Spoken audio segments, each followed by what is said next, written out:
video was sponsored by Jace the Sculptor, and you are watching Groundeffected. My name is your dad. Today, I am painting Bane.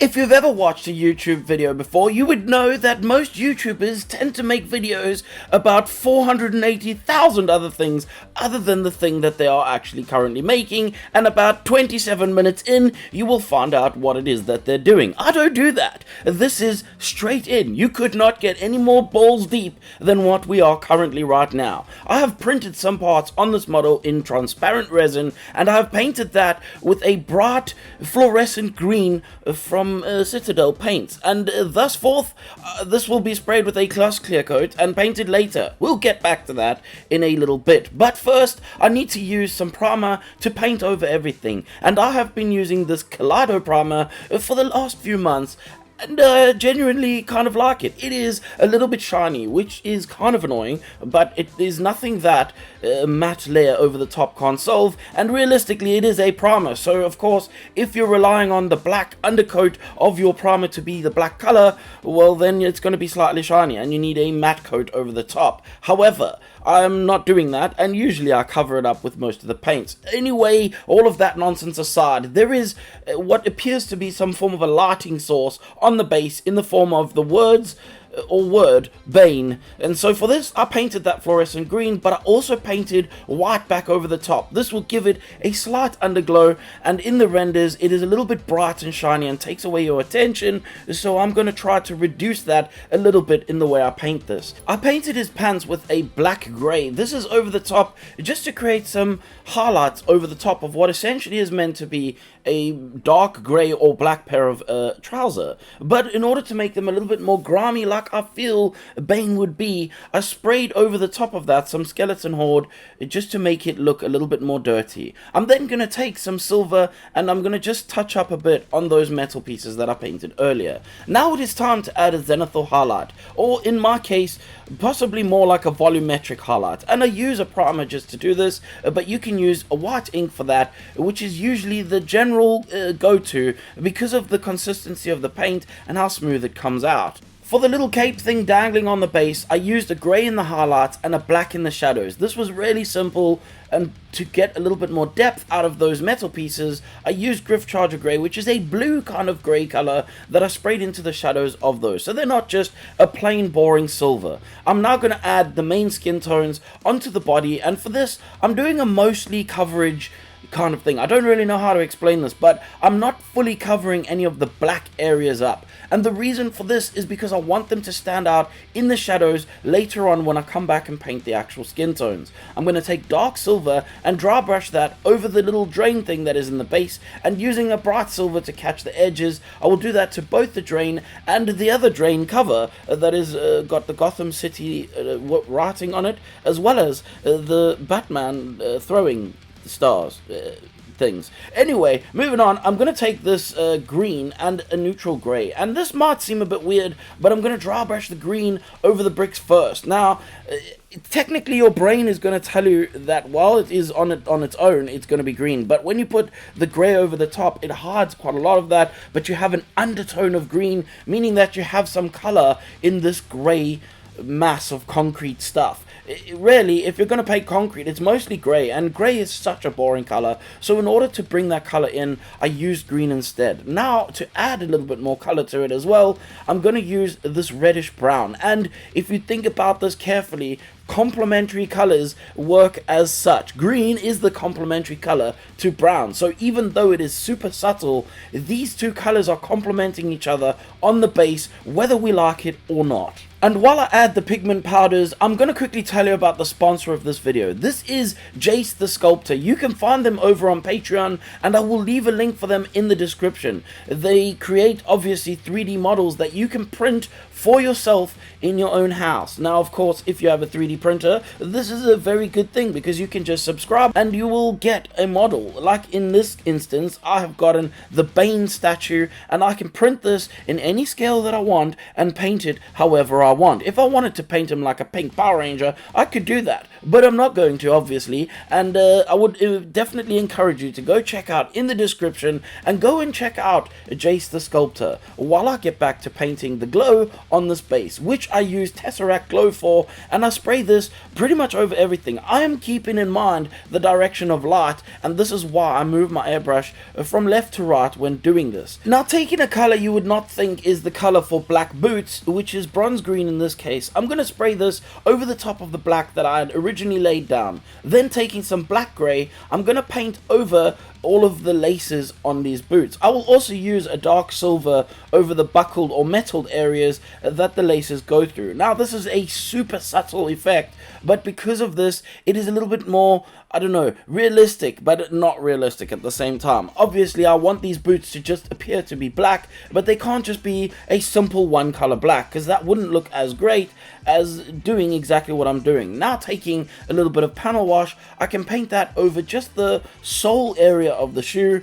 and this will just help separate those sections just a little bit. Getting back to the pants, I'll use some black Templar to really push the shadows, and I'm focusing this on the insides of the folds and the underside of where the shadows technically are. Then I'm going to use a black Vallejo. Now, I know that I used black Templar, which is technically a black, but these two colors are not the same. Black is not black, just the same as white is not white. Colors are not always the same. Red is not a red, a green is not a green. There is multiple different versions of colors, and black Templar is not the color I would want to use for painting this belt. In this case, anyway, because the black that I'm using from Vallejo is super matte, and I'm trying to get a lot of that like fabric feel to these things. So being matte is the way I can get that to look like that. Now, taking some of that bronze green again, I can then paint that over the one little bandage that's on his leg. I'm not sure why he has a bandage here, but he has one, and so I wanted to make sure it didn't stand out like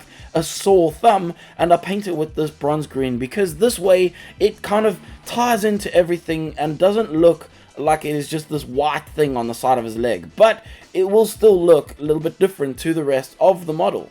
On his belt, he has a shiny thing in the middle. I don't know what this is. By the way, I don't know much about this character. I just know that in the renders, there is a shiny thing on his belt. So I painted a white on the inside first, which I then painted red over the top, and then put a very small specular highlight in the middle with my airbrush, and then took some fluorescent orange and painted over that again. I then used a little bit of deck tan and painted the edge highlight on the outside of the rim of that little belt section, and later on I came back and sprayed a tiny specular white highlight in the middle of it. I can then put obviously the shoes onto this guy because now it is time to add the second light source, which is coming from the light behind him. This light will definitely overspill onto his body, and so I needed to spray it into the undersides of his butthole area. Now, working on his skins, I'm going to do something a little bit different to what I usually do. I've been doing this recently where I've been testing out a couple of different things. This is a dark, dingy character, so I need these skin tones to look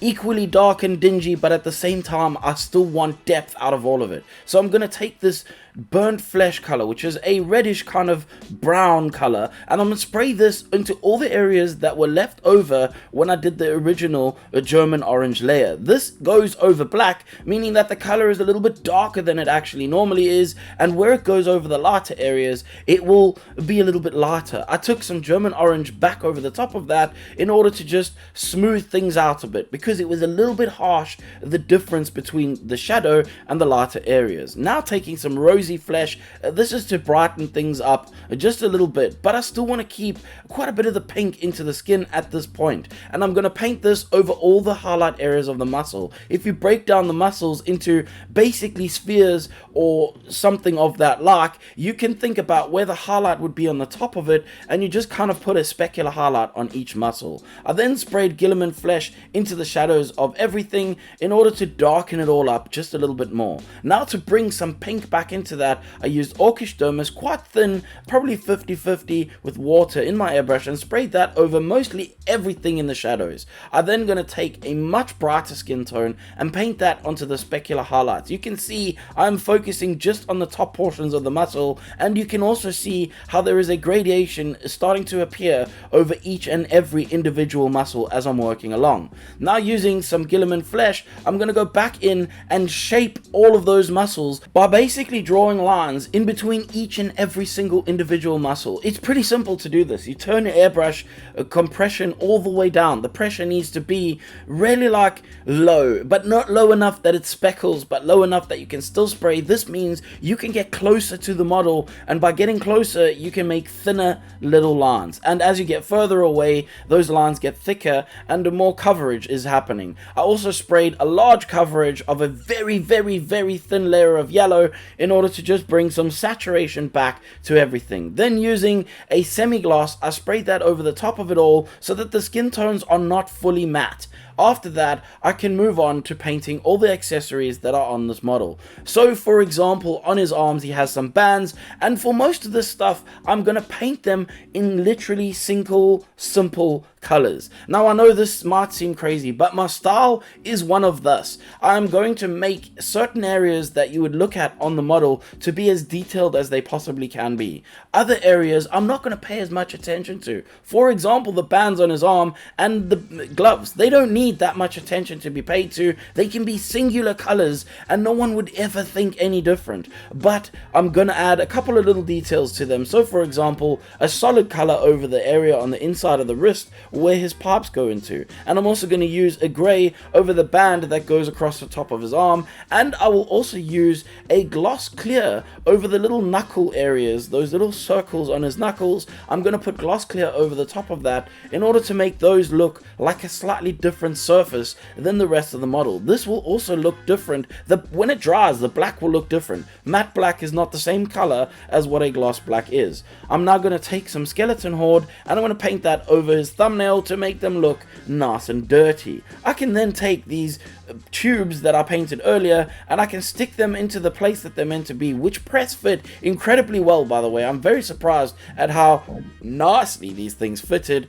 And now we can get back to talking about that stuff that I painted earlier in the video, and I'm gonna paint over all of that gloss. When you paint over gloss though, it is super slippery. The paint doesn't want to fit. It just sticks on and then like bulls, like it moves away. So you gotta do multiple layers of this. As the layer dries, it means that the paints that you put over the top will stick a little bit better. So this took a couple of layers to get it right, but once it was right, I then took some Griff Charger Grey and sprayed that into the shadows of it again, so that the silvers are not just boring plain silver, but that's all that needed to be done with that. Now moving on to his t-shirt, which is, or vest should I say, it's a little bit complicated but not too much. It's mostly just time consuming. I painted grey first. There is two ways you could do this. Painting black and then painting the stripes that are on it in grey would be the harder way. This is because black covers so much easier over the top of grey than grey would cover over black. So I chose to do it this way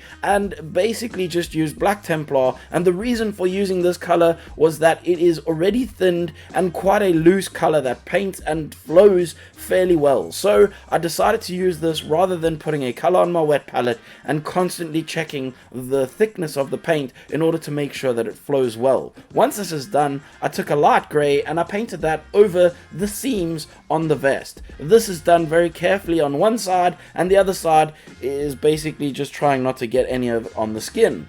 And once the seams are done, I can then move on to painting the straps that hold this thing onto his back. Again, I don't know anything about this character, but I'm pretty sure he's a very thirsty guy, and so he carries his juice, obviously, on his backpack. It's the only explanation that I can think of. And for these straps, by the way, I used matte black from Vallejo, and this I did nothing extra to. Now, you could probably come in with a dry brush and give it a little bit more depth, but in my opinion, I don't think this is absolutely necessary, and it could totally be done, and it would definitely add more detail to the model. But the way I paint, like I said, is I don't actually focus detail into every single aspect of the model. I focus the detail where I want that detail to be, and everything else is kind of like, it's done a little bit simpler. This way I can keep my focus of your eye in the places that I want it to be in. And this is the areas that I've painted with a little bit more details. And for example, on a model like this, there is so many cool little aspects to it that you've got so many things to look at that the straps are literally going to just be distracting if you put too much detail on them. Now that I've got all of this done, I can take my focus and turn it towards the head of this model. Using a black gray, I will give it some shape. The reason I'm doing this is to give it a little bit more depth, and I will then spray back into the shadows using black Templar. And the reason for black Templar is because it goes in my airbrush, I can spray it neat, and I don't need to do any thinning, so it was mainly a matter of just speed to do it that way. I then take some deck tan and I paint the shape that is on the face front of his mask. This is going to be done in multiple layers. Because we're going over a dark color, the deck tan won't cover it perfectly the first time around. Using dark silver, I can paint the area where his juice goes into the back of the head, and then taking inspiration from the vest, I decided to use a slightly lighter gray around the rim of his mask, just to create some separation and make it look a little bit more cooler, shall we say. Now I'm going to take Griff Charger Gray and spray that into the deck tan areas of the mask. This is to create the depth, but also the mask is not actually technically white. Using some highlight skin, I'm gonna paint the eyes. You could literally use white for this. I just chose to use highlight skin because it flows a little bit better than the white that I currently have. And then once again, a lovely pot by Ammo by Mig that loses the frickin' name. I'm pretty sure it's just metallic red. I painted this over his eyes. The reason I use this metallic red is because it seems brighter and shinier, especially if you're trying to paint something like eyes that are meant to be a little bit shiny. And in this case, I painted that over using literally just a brush, and then put a specular highlight on it, and then taking some fluorescent orange, I'm going to paint carefully where the light would shine out of his eyes. I don't understand how his eyes shine, but they do. I can now put the head on this model and call this one done.